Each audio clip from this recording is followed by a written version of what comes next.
Hey Scorpio, Mariah here. I'm going to go ahead and get into my singles reading. This is if you're absolutely single. Let me clarify, if you're absolutely single. Okay, you may have somebody in mind, but you are not in a relationship. This isn't an off and on type thing. I got a different video for that. But if you're absolutely single, this is for you. Okay. Also, too, there is an extended for this. Just click on the iCard that should now be appearing in the top corner. If this reading resonates, come back to it, or it will be in the description box to check out the extended. So Scorpio, your love reading is going to be a little bit different. And I think I'm going to do my love readings a little bit differently now. So we're going to go deep. Okay, no pun intended, but we are. So spirit guides, angels, ancestors for my Scorpios. Let's take a look at Scorpios themselves, right? My single Scorpios. Please pinpoint and highlight for Scorpio what may need to be looked at, addressed within themselves in regards to their singlehood.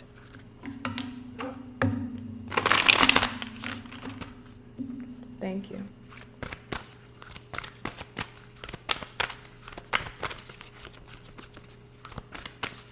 For Scorpio.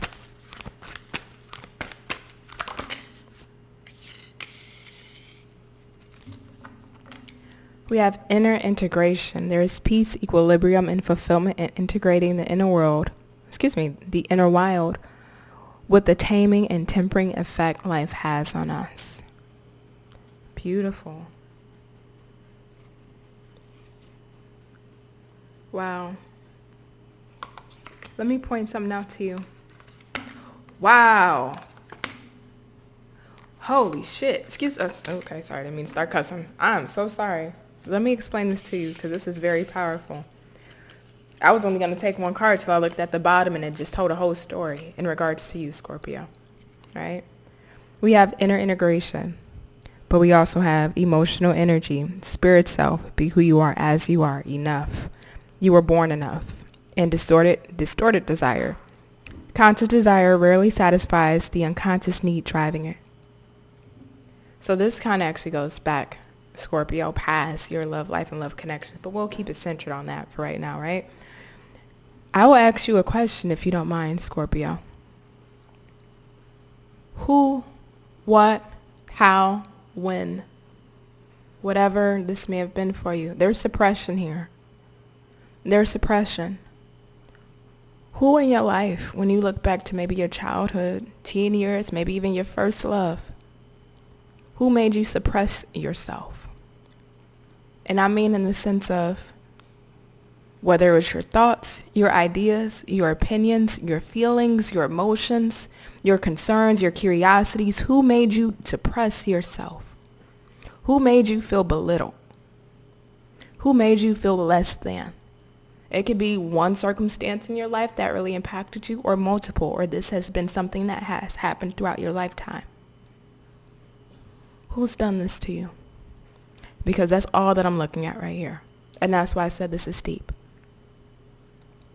There's a lot of suppression, but this feels like you've dealt with this throughout different varieties of your life, whether it's through childhood, teenhood, your first heartbreak, your first marriage, whatever it may have been.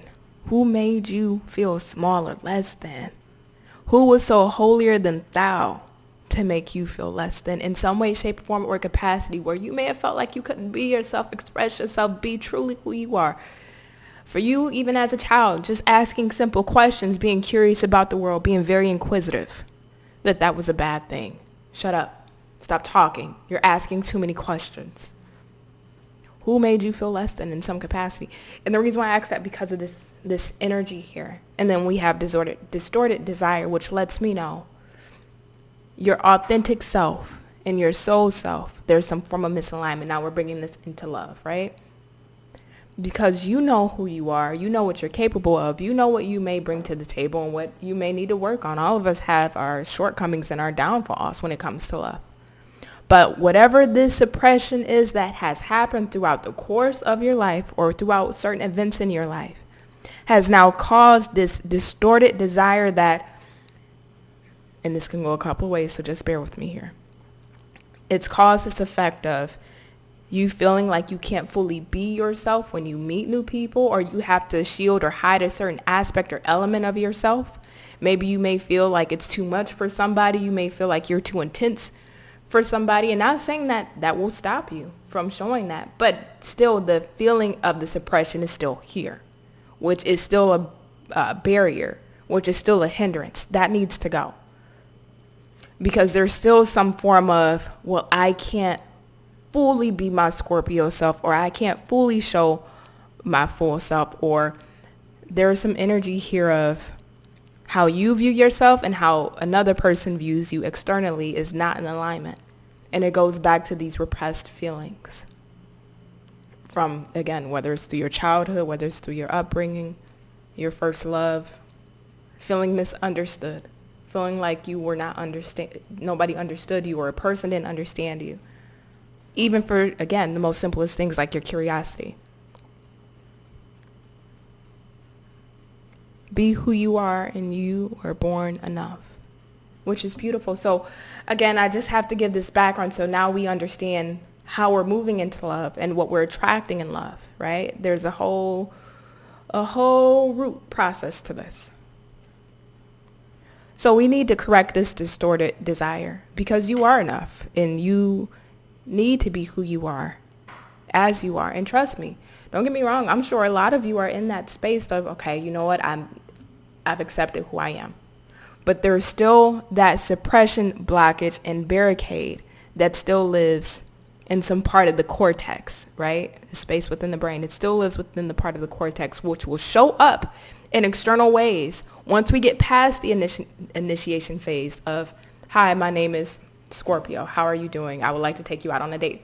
Certain behavioral patterns and conditionings will still show up, which in lieu causes certain reactions within or behaviors within relationships that can be hindrances to us.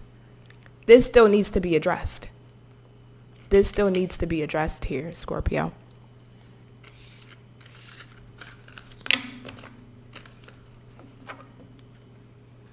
And for all of you, that process will look different.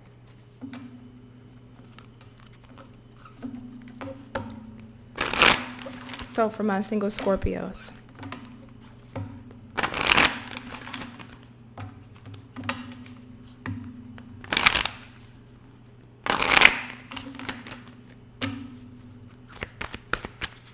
and let me tell you this one last thing before I even get into these cards.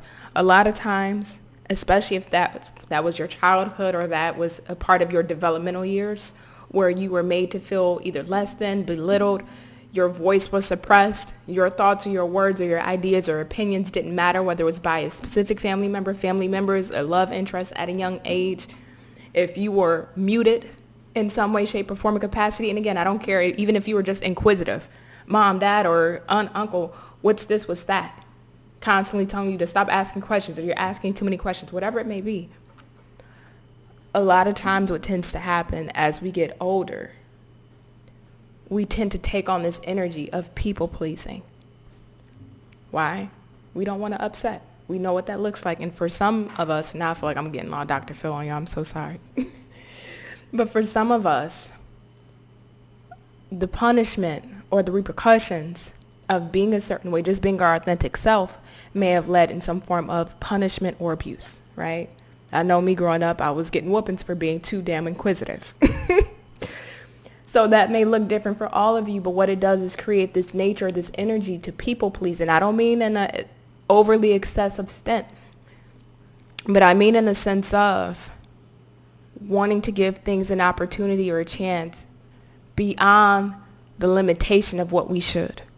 Staying in situations beyond the space of what we should, to try and make something work, to see if something will work out, to see if there's still hope, to see if something will evolve and develop. This all stems back to those kind of behaviors and those treatments, patterns, and conditionings from our childhood.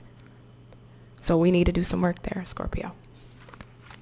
We always have to address the root before we enter relationships. Otherwise, we will bring these patterns and conditionings into our new relationships. And guess what? We can last a couple weeks, couple months, maybe a couple years. And guess what? Those patterns and conditionings start to come to the surface and they start to show their ugly head. And it's easy for us to blame it on the other person in the relationship, but when it comes to us, we still have to take accountability for our own actions and behaviors. So that's why I'm addressing this with you first before we get into new love. So you know what actions and behaviors you need to address within you, so that way you can prevent yourself from entering connections with the wrong people or staying past its time, right? We got to do that.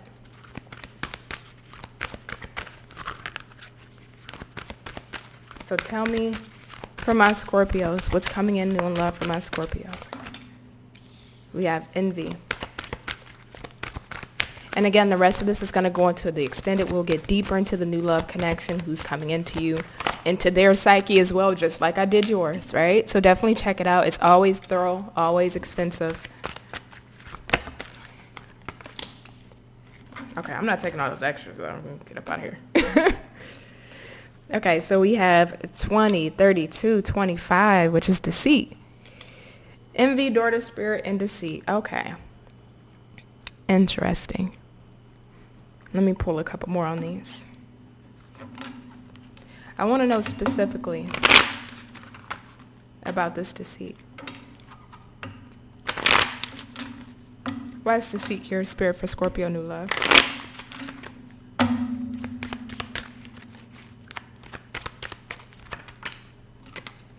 Expectation. Okay. Family room. Tell me about this daughter spirit.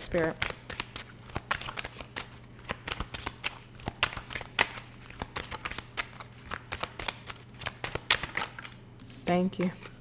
Gift. Yep.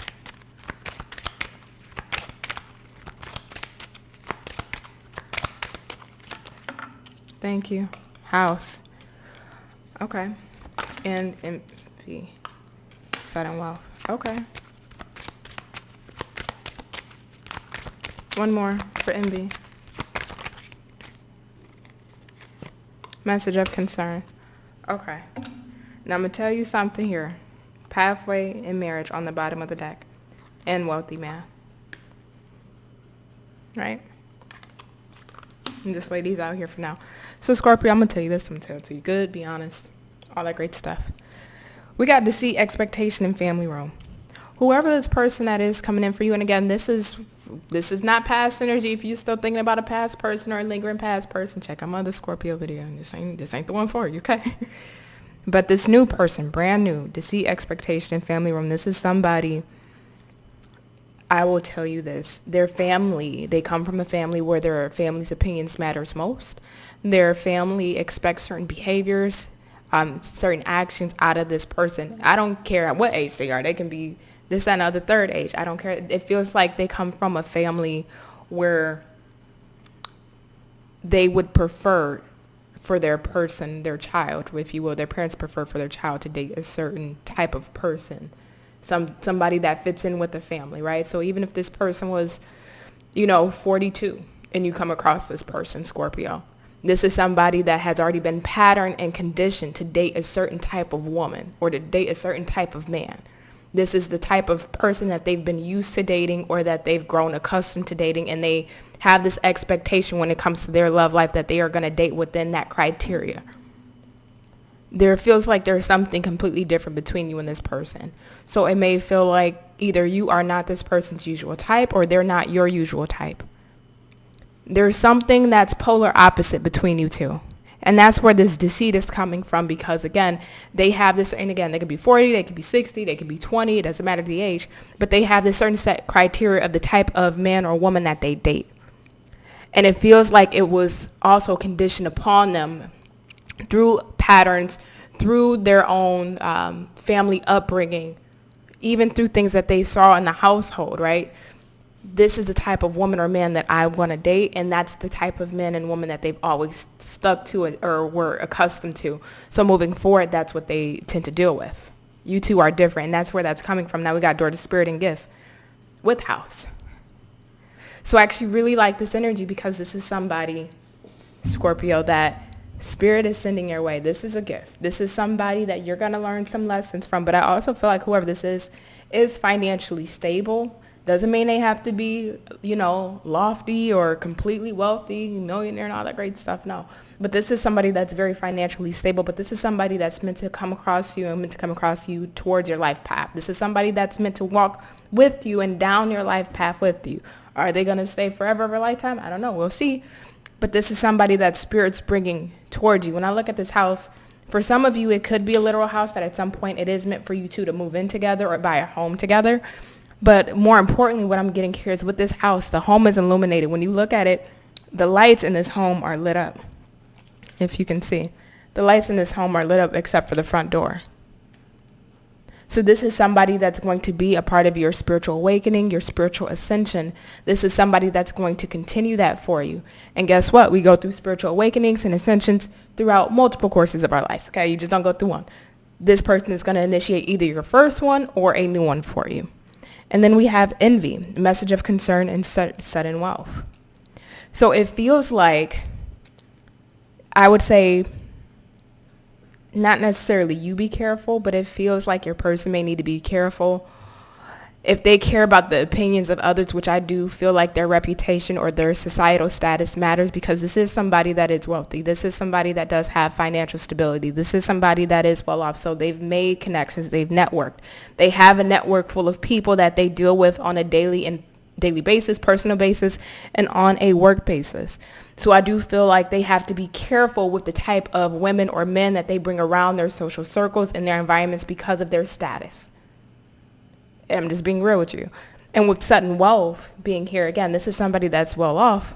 But I do feel like there are people that may not understand the connection between you, or they may feel envious that they're with you. Somebody's really attractive. I don't know who this is. It's not your person. It's one of you Scorpios. I'm not saying that to give you some ego, but it's one of you guys are like really attractive. And I'm visualizing either coworkers or somebody in their networking circle feeling like, oh, why did Scorpio's person get her or get him? One of you guys are like dead ass attractive. Just letting you know that right now. So I see that envy and jealousy there too. And then the bottom of the deck, we have pathway, marriage, and wealthy man. Scorpio, this is going to be a lifestyle change for you. Even if it's nothing of mass access, even if it's just you go from living your current lifestyle to living just a bit more comfortable, right? Or if you can go from living your regular life. And let me actually put some dollar amounts on this so I can make this more 3D, right? Because we're in real life. You can go from living your lifestyle of, say you're comfortable making $40,000 a year, right? I don't know, an example. So now this person comes in and they're making $70,000 a year. Now you get to live just a little more comfortable than where you were at 40. Or if you're making 40 and this person is making in the, upper percent of 100,000 or 150,000, et cetera, now your lifestyle and comfortability really goes up even more. There's something here about this person's financial status that elevates you and elevate your situation. That's why they're a bit cautious, if you will, towards this. Not saying that they don't want you, but the opinions of others is a concern here. It doesn't stop them, but it is a concern. So with pathway here, Scorpio, you need to decide. Is this something that you want? Because again, this is going to require a lifestyle change when you meet this person. There's a lifestyle change that's going to happen here, and you need to be ready for it. So I'm about to go deep into detail. I want to know all about this person. I want to know what they're doing. I want to know their own psychological standpoints. I want to see where this is going to go because it looks really good. It looks really promising. So join me on the extended and we'll keep going. We'll go deep, really look into this. And if this is where I leave you, Scorpio, it's been an absolute honor, pleasure, and a blessing to read for you as always. And I thank you so much.